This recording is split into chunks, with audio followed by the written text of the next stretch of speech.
I think we'll go ahead and get started with our panel here, Discovering the Future, Charting a Rural Research Path. I'm going to forewarn you, I have the spinning wheel of death on my computer right now, so I'm not quite sure how that's going to play out. I do appreciate you all submitting slides for the forum. Hopefully we'll be able to get to those. I'll work on those as we move forward. But my name is Connie Reimers-Hild. I'm the Associate Director for the Rural Futures Institute. And thank you all for coming this morning. Hopefully you found your way to some specialty coffee and caffeine, and we'll have a great, robust session. If you do not have a handout, we have Alex in the back there with handouts. And basically the handouts are designed and structured just to take some notes, share some thoughts and ideas around what we're going to be talking about today. If you've heard Chuck Schroeder speak, our executive director, he's talked a lot about the strategic plan and process that we have in place. I wanted to touch on that a little bit before we get to our panelists. We do know that there's powerful interest in what we're doing. I think this conference definitely displays that. The engagement we've had, met a lot of great people here, and people are meeting one another, and that's really the purpose of what we're doing. We've also had forums across Nebraska, and we've had 3 of those so far. We've had over 250 people attend in 3 states and over 50 communities, and we'll be repeating some of that in the future, but we also want to do some different things and evolve the Institute as well, and that's where we need to rely on your input and insight to make sure we're serving our audiences well. Good thing I brought notes. So moving forward, you know, we really do want to be a world, oh, and look at that, there it's going. That's okay. If I have to wait 5 minutes before slides, unfortunately, people just have to listen to me a little bit longer than planned. But we do truly want to be a world-class center for exploring and impacting all things rural. And to do that, we've identified 3 key principles. And again, this is a strategic planning process. Every time we meet with somebody, it seems to tweak a little bit and slightly, but that's really what it's designed to do. We don't want to print it out, put it in a binder, and put it on a shelf. We really want to be engaged with this process continuously. We want to positively impact rural communities and regions, strengthen intergenerational leadership and engagement in rural areas, and support targeted rural research that makes a difference. And that's really what we're going to focus on in this panel, is that research approach, what that should look like. We're going to draw on the experiences and insights from our panelists here today. So the purpose of this panel, begin the conversation, collectively develop, and oh, there we go. We're getting there. Okay, so in the supported targeted rural research that makes a difference, we really want to start really finding out the impact of the awards program, the grants program that we've launched a couple of years ago. So we'll be using an impact mapping system to do that. And what does that mean? That means we want to make sure that the research that we are supporting is making a difference, and we want to find out what that difference is. And that means we have to engage our partners in conversation to assess those outcomes and impacts. We want to support graduate assistantships that really impact the rural landscape. Those assistantships are quite critical. Right now we have Jordan Lechtenberg as our first graduate assistant for the Rural Futures Institute, doing some very innovative research, and they can really help inform the research agenda. As Chuck mentioned yesterday, we are launching a Rural Futures Institute Fellows program, and that program will be full of faculty members. You know, we want faculty members across the NU system at other colleges, universities, community colleges, but also we want to have community partners. So we want to identify those people in communities making a difference that want to be part of this rural movement, this positive rural movement, and capitalize on research and do research in communities and with communities and side by side with communities so that it informs our work and makes what we're doing scalable. So we realize that communities are all very different, but at the same time, there can be some great lessons learned that other communities can learn from one another, and we can help be the bridge that connects that. So the purpose of this panel is really, again, to begin that conversation. We want to collectively develop a targeted rural research approach that makes a difference. So on your handout, you do have the questions we're going to focus on today. Why does the RFI want to be an international institute? How does the RFI grow into an international institute? And how should RFI identify, reach, and engage partners? These are areas of improvement that we would like to focus on, and we need your help to do that. So it's my pleasure to introduce this is really strange. I don't know that I've had this slow moving of a slide situation before. So I'll just read the introductions. I think if you could help with that, that'd be lovely. Thank you. There's Tom. This is Tom Farrell. Could you raise your hand? Tom's a senior advisor to the Chancellor of International Affairs at the University of Nebraska, Lincoln. Sitting beside me here, we have Christopher Gustafson. He's an assistant professor of behavioral economics and health disparities at the University of Nebraska, Lincoln in the Department of Agricultural Economics. And then we have Jessica Shoemaker on the end there, and she's an assistant professor at the University of Nebraska College of Law. Each panelist is going to present their perspectives and a lot of their experience that we hope to learn from today. Okay, so Tom, we're going to start with you. I'm hoping we have slides. So we're working on that. I know. Yeah, I think Tom's ready to rock and roll. So thank you. Okay. I just wanted you all to clarify it was not me in this situation. So anyway, Tom, you have the floor. Thanks.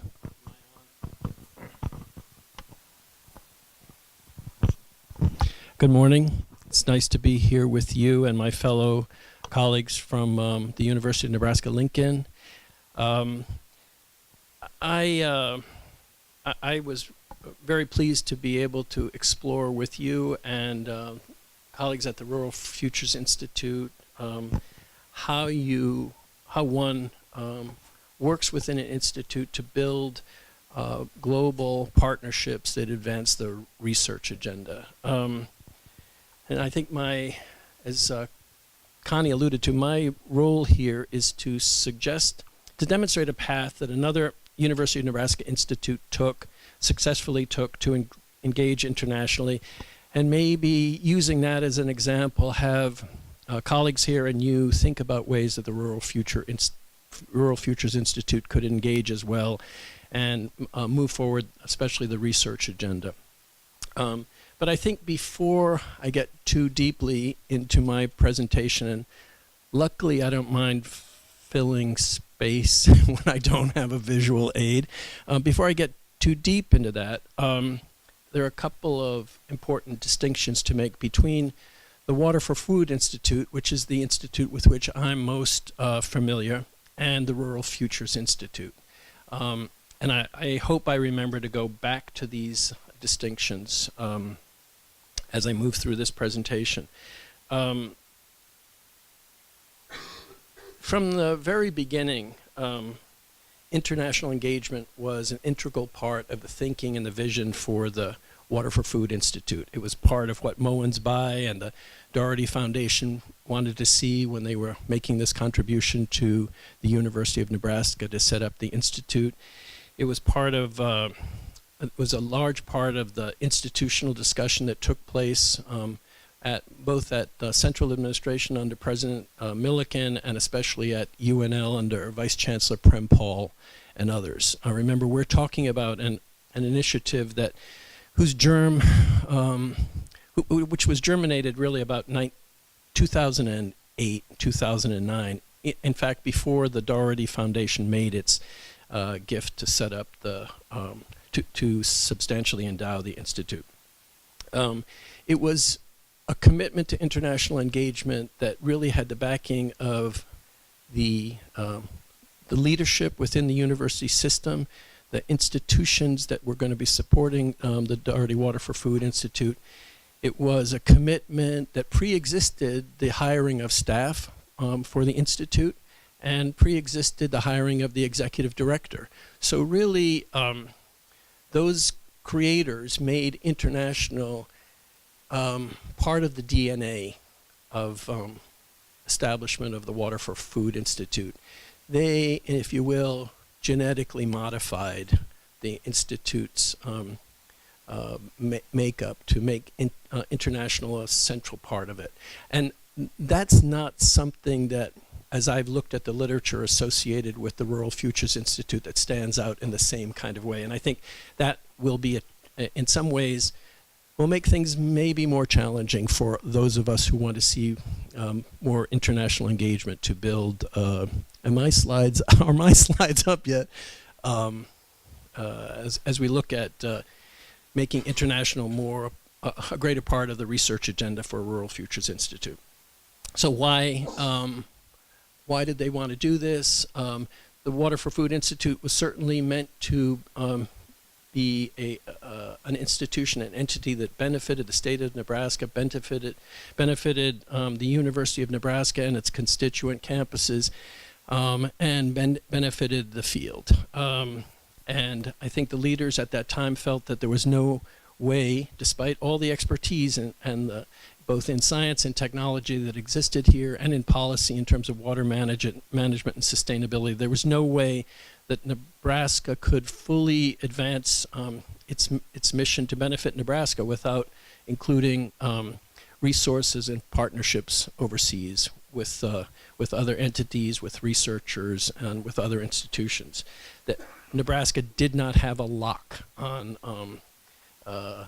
all that was good and important about water research and science. The other thing that I think motivated the early leaders, like as I said, Prem Paul and J.B. Milliken, and Keith Olson from the Nebraska Farm Bureau, Monica. I'm giving a shout out to just a couple of people: Monica Norby at UNL, Rachel Herpel, who's now a member of the team here at Rural Futures. Another thing that motivated them was the understanding that the world, especially as far as water was concerned, was grappling with a global challenge that everyone understood. How do you sustain water resources? How do you use them effectively? How do you make sure that the issues related to water and food production were not driven off the discussion and research stage by other important water issues like sanitation, access, water quality? So there was this sense that Nebraska could work shoulder to shoulder with entities around the world if we focused on important common themes, and water and food certainly was a critical common theme. Feeding the world's population was important. So we had all of those things going for us. No, not yet. I just wanted to know where I am. So then if you want to be part of a global enterprise and engage the right sorts of people, certainly our faculty at UNL, at UNO, and the medical center, Connie, had colleagues abroad and had worked with people abroad, but there wasn't the same kind of institutional collaboration that we were looking for. So we began in the very earliest days to look for partners. Another thing that's different about the Rural Futures Institute and the Water for Food Institute is that there was an easily identifiable group of entities around the world, peers, if you would, that were interested in water and that had pre-existed the Water for Food Institute. So you could identify a community of related interests and institutions, whether it's the World Water Week in Sweden, the Swedish Water Institute, it's the International Hydrological Institute in Delft in the Netherlands. I can go on and on, the World Water Council. So Harvey Perlman, Prem Paul, J.B. Milliken, and others moved very purposefully to get ourselves a seat at the table at some of these institutions and in countries where water was increasingly important: China, Brazil, India, Turkey. Getting a seat at the table was an initial part of the strategy, and it's something I think that if we can identify the right entities here associated with the rural issues, I think would be another path, that a similar path that the Rural Futures Institute could follow. Interestingly, as we look at getting a seat at the table for the new Water for Food Institute at the University of Nebraska, I was around in those days. I had just come from Washington. That was my environment and had been for a while. I assumed that Washington would be a place for us to find partnerships. But in a kind of counterintuitive way, it was easier for Nebraska to get a seat at the policy table internationally than it was in Washington.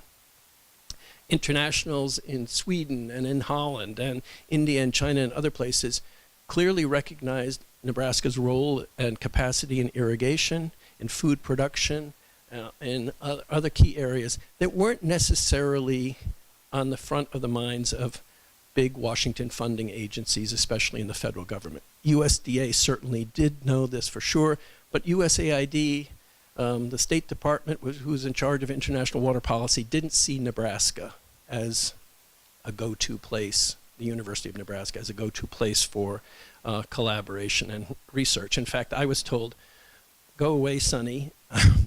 We're going to look to Colorado State, to University of California, Irvine, to Davis, to Arizona, and other places before we'll look to you.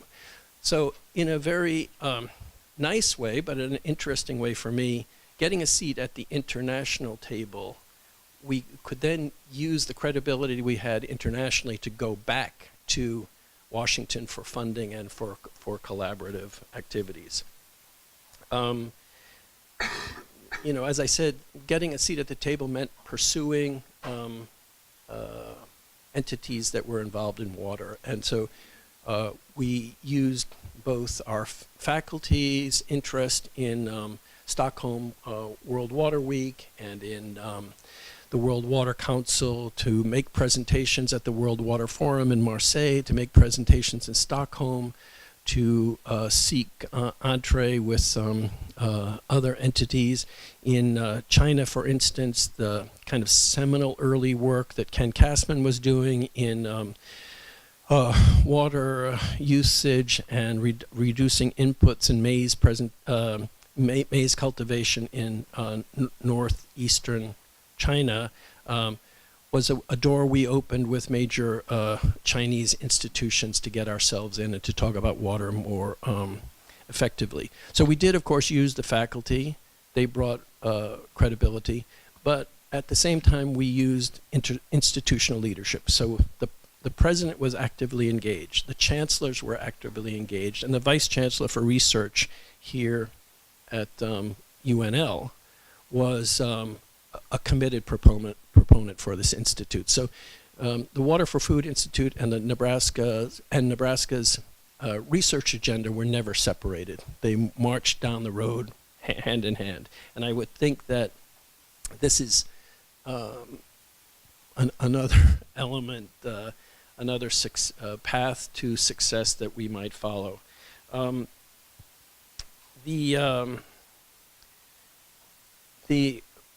The key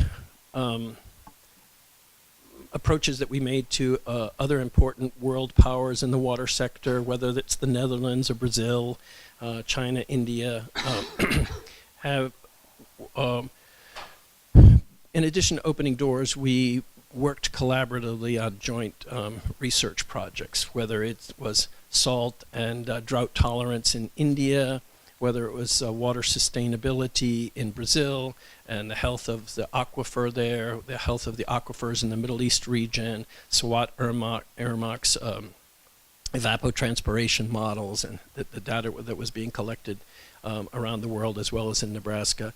But in addition, the Doherty Water for Food Institute provided significant seed grants to faculty at the University of Nebraska to advance the water research initiative, especially the most important seed grant. I think I'm done. Especially this important seed grant that was made to Kassman's group for the Global Yield Gap and Water Productivity Atlas. I mean, that is the mark that around the world, with its success now in 40 countries, that has showed that Nebraska and the Water for Food Institute is not just a place that convenes wonderful conferences. It's not just a place where scientists can gather and policymakers can gather. It's a place where the work of the faculty, the research agenda, and the priorities of the institute can make a difference in terms of food productivity, water sustainability, and water use. So I would also suggest that as we look at the Rural Futures Institute and look at a more assertive global engagement approach, that we not only identify key countries where rural issues are critical, once again, Brazil, China, India, Mexico, but that we also look at framing a kind of strategic alliance with some of these countries, maybe, and I would suggest, something that seems like a no-brainer to me in terms of looking at Canada, the United States, and Mexico as a place where we could really trade both on our expertise and the potential for developing a new approach. So that's what one institute did, and that's all I have to say about that. Great, thank you, Tom. Christopher, you are up next. Okay, great. Thank you. So I first have to apologize for my voice, and hopefully everyone will be able to understand what I'm saying. I've recently acquired a cold, and attempting to talk a lot at this conference seems to have hampered my ability to speak clearly. So I have a couple of, I guess I would say I have few but relatively deep experiences working on issues that are relevant to the Rural Futures Institute, both domestically and internationally. And one of these experiences, which I'll probably talk a bit more about today, I have sort of greater experience in. So before I started at the University of Nebraska 2 years ago, I spent 3 years living in Tanzania in a relatively rural area in the central part of the country, doing a postdoc through the University of California, Davis. And so this is my more extensive of the two experiences, and the one that I'll probably refer to a bit more today, just given that I feel more confident in my proclamations about what was happening there. So I had that experience. After starting here, I had the good fortune to receive a Rural Futures Institute grant, one of the research and engagement grants in the second round of the grants program. And that grant has allowed me to work with the Rosebud Lakota tribe, Lakota Sioux tribe in South Dakota, on some issues and excuse me, and a number of great people who are there locally on the reservation, and then some other collaborators who sort of like me come in and work on these issues. Somewhat surprisingly, I've seen a number of similarities or parallels between these situations, which is, I think, what I'm going to touch on primarily today. First of all, as Connie mentioned, I'm in the Agricultural Economics Department, and so I think this is safe to say our typical approach in the discipline is to assume generally that everyone is alike, essentially, and that there are a few motivations that drive people's behavior. So, people, if you're considering purchasing a particular item, you're going to attempt to purchase the one that's going to make you best off, and you're going to try to buy it at the lowest price possible. And we generally ignore cultural factors that a lot of other disciplines, I think, would consider us crazy to ignore. And I think getting involved in these projects doing these projects has kind of forced me to relax those assumptions and be willing to sort of dig into some of the cultural factors that are really important in these contexts. So I think maybe what I'll do is describe these projects briefly, and then talk about sort of the similarities or parallels that I've seen in both of these contexts that I think are reasons to argue for the Rural Futures Institute extending itself becoming more of having an international presence. So the work in Tanzania, excuse me, which is still ongoing, has been a long-term education project with pastoralist tribes. So we were working with 3 tribes living in this area that we were working in, and sort of scattered around 21 villages. Pastoralists, culturally and traditionally, are livestock keepers and rely on their livestock for essentially everything in their lives, ranging from nutrition to a store of wealth to cultural value. And so, things like access to rangelands to feed their cattle, and diseases are really important to their way of life. And in this part of Tanzania, the non-pastoralist populations have grown enough that their traditional way of living, which was nomadic or semi-nomadic, is no longer sustainable, and so they've kind of had to settle. Diseases have become a real issue for these communities, and so are very concerning to them. And sort of in response to those concerns, I, along with a veterinarian and epidemiologist and a nutritional epidemiologist, put together a study to develop education on livestock health, and then on human nutrition, and to deliver that to these communities. So both of these projects that I'm going to be talking about, this one and the one on the Rosebud Sioux Reservation, are sort of participatory projects, and that we are trying to work with these communities to address concerns that they have. So that's sort of the basic overview of this project. We spent a couple of years both sort of learning about the baseline situation in these communities, both in the livestock disease context and in the human nutrition context, through focus groups and annual surveys and sort of more in-depth interviews with women, and then use that information to develop the educational materials that we gave out in 4 blocks to try to test the effectiveness of these different types of education on the relevant outcomes, livestock health, human nutrition, and economic livelihoods. And then we gave out that education and have been since following up again on these indicators that we'll use to test the effectiveness of that. The project on the Rosebud Reservation is focused on sort of the food environment in general. So it's included elements like doing a nutritional environment measurement survey, which looks at the different places that people get food on the reservation, and looks at the nutritional quality of the food available in those retail outlets.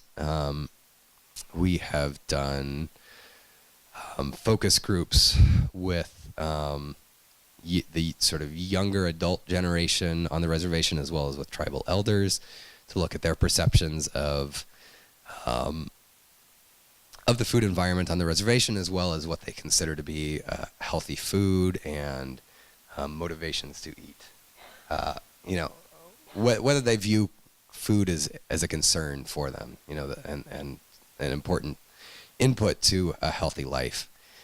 We also asked about symbols of what would symbolize health to them. So sort of local, culturally relevant symbols of health. This particular last piece is fed into a healthy food label that we've been developing with faculty members at the tribal university on the Rosebud Reservation, and a graduate student I'm working with in the Department of Agricultural Economics, Matt Perlinger, and I 2 weekends ago went up and did 120 surveys with people shopping in the tribally owned grocery store to see how they reacted to sort of this very locally developed and culturally relevant healthy food label versus one that's been used internationally in grocery stores to symbolize or to indicate healthier foods. And so we will very soon dig into those data and see what that says.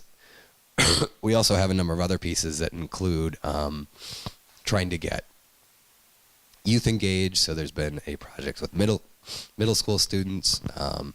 A community garden has gone in right outside of this tribally owned grocery store, and a farmer's market has also been started as part of this project. And we've got other things that we're going to be doing in the future as well. So that's a basic overview of that. A couple minutes. Okay. So I think one thing that has sort of become clear to me in working in both situations, so I'm sort of moving into the discussion of the similarities that I've seen in these two locations, and working with two very diverse populations, obviously in Tanzania and the U.S. So I think, and one thing that I've really noticed is that more so than when I've done research in a large typical U.S. city, we've needed to build a relationship with the communities, both in Tanzania and on the Rosebud Reservation, to be able to, before we've really been able to effectively do our research and sort of be welcomed by the local populations. And I think, this is, I think this is true whether you just want to go in there and collect data about something. So, if you're just interested in learning about the way something works in rural America or rural Tanzania or elsewhere, and you just want to go in and collect data and not really be involved in the community, I think this is true in those situations as well, but particularly if you want to work with the community on an issue, it's important to have buy-in from those communities, and sort of, and as I said, I've had more experience on the ground in Tanzania, so I feel a bit more comfortable making statements about that experience. And though we told the communities what we were doing from the start, when it got a year and a half out from when we'd started the project and they hadn't received any of the education that we talked about yet, which was part of the plan, they started to become sort of restless and were sort of noticeably less pleased about sitting through our surveys. And that changed dramatically after we rolled out the education. People were suddenly very happy to see us, but then wanted to move on to address other issues, like lack of livestock drug stores in the area. Another thing that I think at least from an economic standpoint, and this is changing in economics, so I don't want to make economics sound like we don't consider cultural factors at all, but those factors have been, I think, really important in both cases. in sort of understanding the culture, I think, has been very important. And so I'll give two quick examples about that. In Tanzania, on the human nutrition side of things, we've found that there are significant problems, particularly for women and children. 50% of about 270 women that we tested for anemia were anemic. So essentially half of the population were. And their diet is really, very heavily cornmeal based, and a number of them also consume cow product or milk products on a daily basis. There's a very good source of protein available to them very readily, which is a very cheap, small, tiny fish. But culturally, at least for one of the tribes that we've worked with, it is not culturally acceptable to eat fish. And so even though some of the younger generation wants to, when the tribal leaders have found out that they've been doing that, they've sort of gotten in trouble with these tribal elders. I've heard from partners, from some of our on-the-ground partners on the Rosebud that when the local diabetes prevention center, which is run by a tribal member, has tried to go out and sort of talk to parents about their children's sort of weight status. So let them know that they're overweight or obese. They've had a lot. This tribal member has had significant pushback. The parents don't want to hear about it, and that was kind of surprising. I thought coming from someone from the community, it might be more acceptable. I think that there are a lot of similar issues, and maybe I can get into that more if it comes up into questions. So. Yeah, thanks, Connie. So let me introduce myself. So I'm Jessica Shoemaker. I'm a newish professor at the College of Law. I'm getting a laugh at the ish from Mark Gustafson. It's 3 years. I'm in my 4th year. That's still new. I'm going to hold the new mantra as long as possible. My research interests. I'm interested particularly in land use questions and land tenure institutions. So I do a lot of kind of pure legal scholarship on particularly Native American land tenure in this country. But I also am interested in land use planning and participation in land use questions, and really this sort of complex question of what influences an individual landowner to make one decision versus another.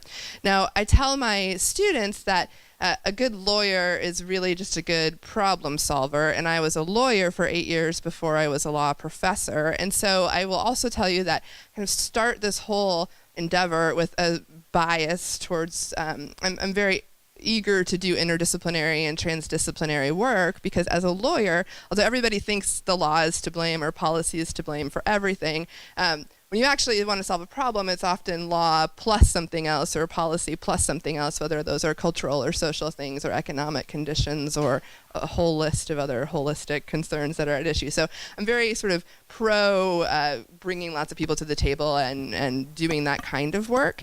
But I will also say that I think as we talk about the Rural Futures Institute being intentional about a research agenda and the kind of proactive research we want to be doing, that there's something really challenging about setting such a research agenda with this kind of broad purpose of affecting all things rural in a positive way, because communities are so unique, and so what works in McCook is maybe different in Broken Bow, and what's actually the sort of universal truth that we can find and contribute through research is a challenge, and to make that translatable is also a challenge. And so when we think about moving that to the international level, of course that in some ways becomes even harder, right? Because what works in McCook maybe really won't work in Tanzania, or there might be very different contexts for those questions. So I would say that sort of starting with Connie's first question about why international or how an international focus, I think it's tremendously valuable. I'm just sort of cautious, or I don't want to sort of see a focus on international for the sake of international, but I think where we can get something that's really beneficial for our constituencies, or we can provide something, then when we're really strategic about it, there's great potential there. And certainly the world is becoming more global, so I think those connections are more and more important as we go forward. So what I'm charted to talk about was none of that, but what I want to tell you is to give an example of something that I've done through my association with the Rural Futures Institute that has been international, and that I think has been, modestly, relatively successful. And that is this current engagement that I'm doing with colleagues from the United Kingdom and Australia and Sweden, and I talked about it just ever so briefly in Vision Talk yesterday, if you happen to hear about that. So I'm talking now about kind of the same project, but just in a little more detail. And this is a project that is addressing questions of how we engage community and have public participation and conversation about land use questions. Now, I will also tell you that the project did not start as this, and so it actually started at the last Rural Futures Conference with the idea that we wanted to have an interactive breakout session, right? We wanted to develop a way to have a really good conversation in a breakout about these questions of land use governance and how often we see law and policy, especially in the United States as it relates to rural land use planning and rural community design, relatively uncoordinated. And there are lots of things that influence how landowners make decisions. And we actually created this tool for use in the breakout session with the idea that it would help us hear from stakeholders and get data sort of as a starting, eventually to use it to get more usable data about where there were misallocation, where things were going awry and how policy was actually working on the ground. That was our initial idea. No, that didn't work. That was sort of a failure. But the game itself was really successful, and so now we've sort of evolved. So we adapted to use it in a new way, and so that's what I want to talk about a little bit. Now, one thing I would say is that Nebraska and the Great Plains have a totally different land use, land ownership context than the United Kingdom, which is where our initial relationship started on this project. So we've got lots of private land ownership. We have a sense of kind of freedom of property owners and not wanting to overregulate and not wanting to overplan what individual landowners do. Whereas in the United Kingdom, of course, there's still private property, but everything is just regulated at a much higher level, so that there is sort of like preventative planning, like each change and each development that you want to make with your property has to get approval and is part of this sort of comprehensive planning process that happens in an ongoing way on an ongoing basis. And so we started from just different constituencies or different sort of legal contexts. But in the United Kingdom, our colleagues with the OECD and at Birmingham City University had this tool that they'd created that they called Roughopoly, which was rough, R-U-F, rural urban fringe. And it was a planning game, a simulation game, very specific to the United Kingdom context, to get people talking in the UK about planning issues and actually to facilitate their planning process, where they have to have these public consultancies where they engage people to talk about what they want to see their landscapes and their communities look like, and then to get that ultimately translated into a plan. And so what we did was convene this interdisciplinary group of experts from around the University of Nebraska to help, and I got a lot of students to do a lot of the work too, we should be candid about that, to research and come up with our list in the Great Plains of what the most pressing land use challenges are, whether it be water issues or invasive weed species or jurisdictional conflicts between reservations and border towns on the edge, ecotourism, community college, like the whole gamut, right? Of if you, sort of land use touches everything, and our question set tried to touch everything that we thought was important. So we had ecologists and business and economics and different experts from different dimensions of the university helping us make sure that we had comprehensive coverage. And then we also worked with our folks in the United Kingdom to help us who had done a lot of work on participation and planning and the themes of sort of long-term versus short-term, economic, other values, equity, the things that we should be concerned about, and then of course had the tool. And so we adapted this land use game from the UK context to a regional context for the Great Plains. We use a hypothetical landscape that kind of looks like the Great Plains but isn't quite the Great Plains, which we find to be tremendously helpful because then people are much more comfortable talking about real-ish things as long as there's the ish involved and it's not their property but property, and then can translate that to real-world impacts from there. And so we developed this game, and as I said, initially we were going to use it to potentially collect a lot of data about where sort of there were policy mismatches on how things were actually working on the ground.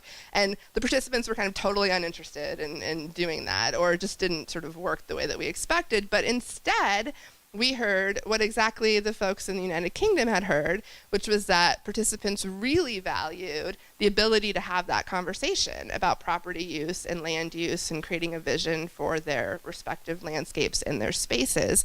And that that in itself was tremendously valuable, that there was a lot of social learning that was going on about these issues and about how land use worked and how to collaborate and be innovative about the way we think about our property spaces. And so we did that game and created this. So it's a simulation tool, if I want to sound academic, and it's a game is how it actually works. And so it's a game. And so I created this game for scenario-based thinking and conversation about land use. And then it turned out that we had this game in the United Kingdom. We had our version that we changed and tweaked quite a bit and had our own context specifically implemented into it. And then colleagues in Australia and colleagues in Sweden also created other versions of the game, or games like it, simulation tools like it. And we ended up getting a grant with the project lead in the United Kingdom, and we're collaborating on it through the United Kingdom's Social and Economic Research Council. And the purpose of this current grant that we're right in the middle of was to have some workshops, international workshops of colleagues who developed this kind of tool in their different contexts, as well as practice professionals, other academics, people who do this kind of work on a day-to-day basis on the ground, to have these transdisciplinary workshops. And I just had to go to Wales and England in order to do this, and talk about what did we learn from our different adaptations of the game? What do participants tell us? What are the actual needs for something like this? What are the participation needs? What are the challenges? And what is actually universal about the different adaptations? And could we be intentional about trying to create the best possible tool for this kind of project? And so that's actually the website that I put up at the end of the Envision talk, which I didn't know I could give till yesterday and didn't give Connie on this slide, but sure, it's I can just tell you too, it's rufkit.org. You could actually just go to the website too, Connie, whatever you want to do. But so it's very much in draft form. But what we came up with was this international, it's adaptable to really any scenario where anybody who wants to engage in some kind of participation exercise that thinks a tool like this would be helpful to facilitate this kind of visioning and thinking about property rights and property use more specifically, can go and create their own game board. So they can pull either an existing game board, or they can pull the template to put their own image of a space underneath the game board. We have question banks, we have case studies, we've got guidance about what has worked and what has not worked. And it's in draft, so definitely send me any feedback that you have if you have a chance to look at it and give it a chance. But what I actually found tremendously valuable about this particular international engagement was that the fact that we had 4 different projects in 4 similar but different contexts, I think actually really helped us distill what was universal about the experience. And what was universal was the value of having this kind of conversation that in every context we found wasn't an easy conversation to necessarily have. So there was something about the comparative process of these different contexts that really helped us distill what was universal and what we could translate in that way. And frankly, this was an example of where we didn't steal exactly, but I mean, we took a lot from this international experience, right? So this was, I'm sure I had things to offer to the conversation, but I got a lot from it. So they had the tool, they engaged us in the grant, they've just taught us a bunch about what could be useful here in the Great Plains. And so we've used this now with all sorts of students. We've done it at Rural Futures events. We've the Lower Platte River Corridor Alliance. I've done it with all the NRD directors that attended that a few months ago. The Department of Natural Resources is looking at things like this. So it's something that we've been able to, through our international collaboration, really bring back, I think, to Nebraska and the Great Plains, and more widely now with this online platform. And it's just been a really fun experience. And just to kind of, I don't know where I'm at on time, but my last point I would say is that although I don't think international is necessarily an end in and of itself, I do think that this process of making connections is always ultimately valuable. And so I've, aside from this tool, just personally and professionally, learned a lot and met a lot of colleagues who are doing just fascinating stuff in different disciplines and different contexts. And this has really become, this is a project that has kind of evolved on its own, and I think it will continue to evolve. So now we're talking about projects on comparative property rights or comparative land use legal regimes, which we wouldn't have ever started but for kind of taking this one opportunity when it presented itself to us. Great. Thank you, Jessica. Do we have questions? I'm going to try to get over there, but I have some cords to navigate on this side, so let me try to go this way. All right, I'm going to bring the mic. Is this the right mic for your video? I'm good. Okay. You had this cleaned after Christopher used it. I'm just saying. For all of you, to what extent has international or the cross-cultural activity in Chris's case, which is actually international, to what extent has that altered, strengthened, come from, resulted in enhanced collaborations regionally with peer institutions, or even, I'm not looking so much internally at the UN system right now, NU system, but with other institutions, and does that ultimately strengthen the ability to do that work? And in the case of the water for food, if that exists, is that intentional? Is there any intentionality in trying to create that?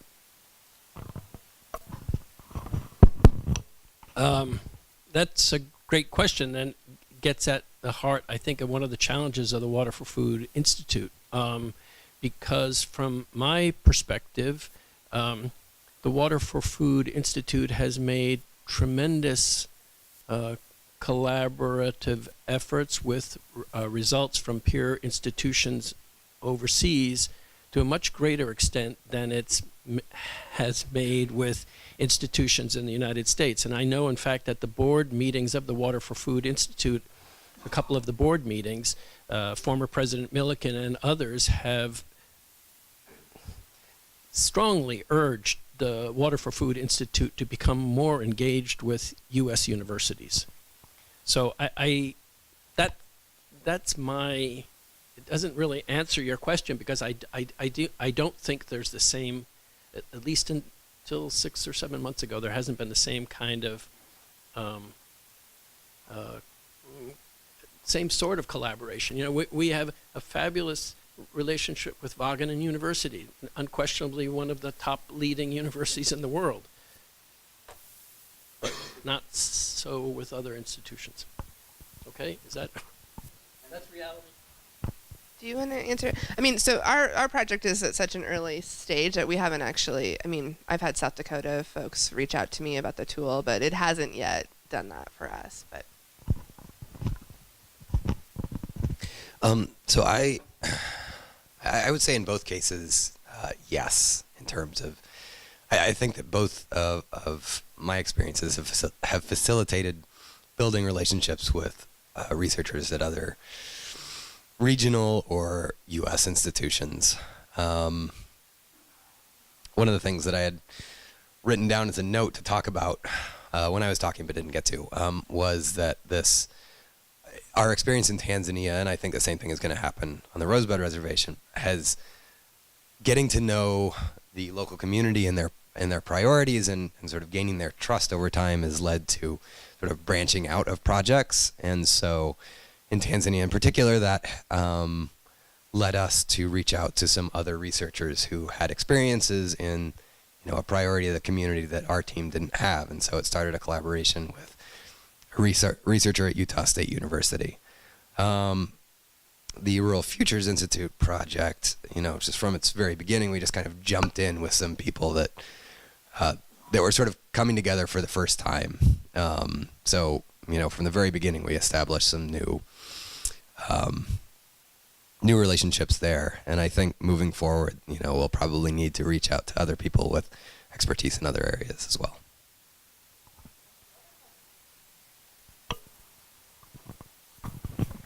Wondered if you could just talk a little bit about Howard G. Buffett made a comment the other night that I thought was striking. He said, we can't just take our practices and go take them to other countries and expect that they'll work. And the farmer's comment about they just need anhydrous or fertilizer or something, and that will solve their problems.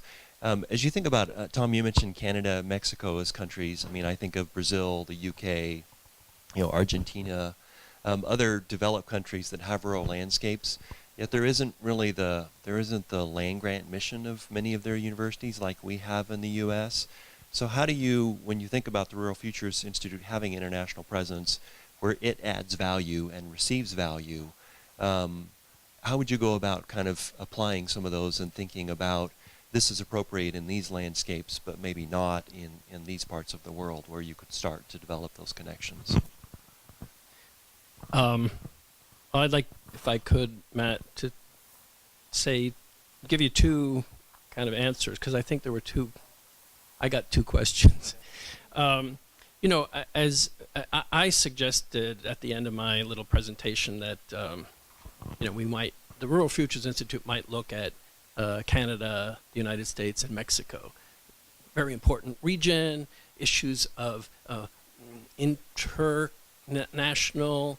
migration, issues of movement from the city, from the rural landscapes, lack of vibrancy in rural communities, a whole host of things. And I also looked at places, I considered similar sorts of environments like Saskatchewan. And you look at Saskatoon and you look at the University of Saskatchewan, that's pretty much, if you look at its mission, first of all, like the University of Nebraska, they haven't split into a provincial state university and a comprehensive university. Everything's in one place. Agriculture is central to their issue. There's a huge amount of extension related work, and the faculty see themselves as provincial players. So I did think there was, and Mexico, there are certain national universities, but more importantly, as you look at places in rural Mexico, especially with high percentages of indigenous people, they have very similar challenges to individuals in the United States, Native American populations, and U.S. and Canada. So I do think you can take advantage of other national institutions, especially in the higher education sector, to get over the fact that they may not be specifically land grant. And then what works, not translating, as Howard Buffett said, I look at the Circles project that the University of Nebraska's Water for Food Institute is working on in Africa now with Valmont, where you're taking fairly advanced technology, benefiting small holders.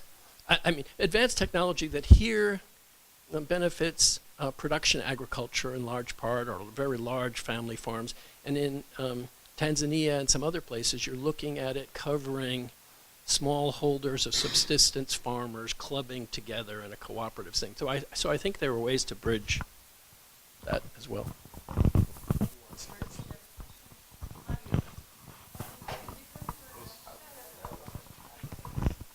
Okay, well, I've got actually a number of questions, but I will wrap it up into one. One of the posters yesterday was on trust, institutional trust, and I think so. I have one thing was, Tommy, you were talking about maybe it's kind of difficult developing relationships within the U.S. as opposed to internationally, and universities work in a very competitive resource market for research dollars, and so that part of my question is that part of the issue. But the other thing, especially going to international, and Christopher touched on it, the importance of trust, and as you develop relationships both institutionally and with populations,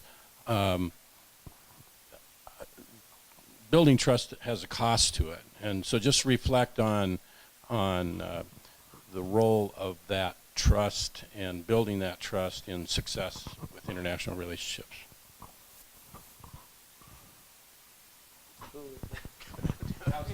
Well, so just a small question to end on. That's, I'll just say one small thing, and then I'll let the others sort of speak more broadly. But I think what you've touched on, Mark, is like the entire challenge of doing this kind of participatory research, which is, as Christopher has said as well, that if you want to engage with whether it's a Native American culture or international group, you can't just kind of helicopter in and do one thing and then leave and expect that to be effective or impactful. And it's only over a significant investment of time that you're able to really even see what the problem is, right? To even understand and have a fluency in what's happening, and then to try to be effective and have those relationships certainly takes time. And then, you've also referenced the other part of the problem, which is grant funding, which is so limited, and this is the objective and it's for this period of time. And so, that's the challenge, right, is to try to find the investment, and hopefully that's something Rural Futures can really kind of get behind, that it does take a longer term commitment to these communities in this place in order to be effective. So that's my aspiration. Okay. I also have aspirations too. I think the two issues of the competitive environment in terms of obstacle to collaboration and this issue of trust internationally, I would try to address quickly. Of course, it is a competitive environment, and I think that's part of the issue. But, as a relatively new Nebraskan, I haven't been here quite 7 years. How long? You've been 3 years? Okay. So, I do think that the University of Nebraska has kind of a unique cultural approach. It seems to me to be much more willing to espouse collaboration, even in the face of competition. And I'm not just polishing our own apples. I do think that, I've watched this before, and I think it gets conveyed to institutions like Harvard University when we're looking at Vietnam and collaborating there, and other places. So I do think there's a way to get around this. And I think, as President Bounds further develops his notions maybe of a closer collaboration with land-grant institutions or a subset of land-grant institutions, I think we could trade on that, our culture. Then on trust, it's hard to build trust. And, I think you have to look at the cultural setting, because in some countries it's easier to build trust.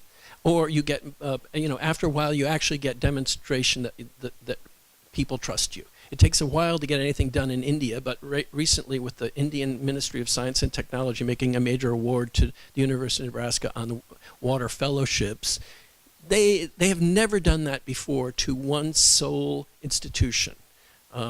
So that's a mark of our success there. And I think as we see what's going on with Turkey, and as we try to approach Indonesia, where they're very suspect about international engagement and data collection and everything, we're going to have to trade on how we've been successful. In China, I think in certain places on the ag, food safety, and engineering side, we're pretty good position. On the water side, we're not seeing the payback yet. So there's some kind of trust issues still to be dealt with. Great, thank you, Tom. I know Christopher wanted to respond, and we'll give him a quick response time here. Thank you. So I'll just respond to the building trust sort of with communities or with populations part of things. And I think that was certainly something that we, our living there 3 years was a really big investment, I would say. And while we were there, we felt like it would be much more valuable to be working with locals who were, who had the training to be able to work on the same issues, but would, sort of by dint of being from there have a much better access to the communities and ability to build trust, or maybe trust already built. And so with our team in Tanzania, we've in the fairly recent past started encouraging them to come up with new project ideas and bring them up to us. I think we would have welcomed that all along, but they have, through this project, starting with sort of bachelor's or associate degree trained people, they're now at the point where they understand enough about research and research design that they're able to come up with their own research questions. And, we can help them hopefully find funding for that.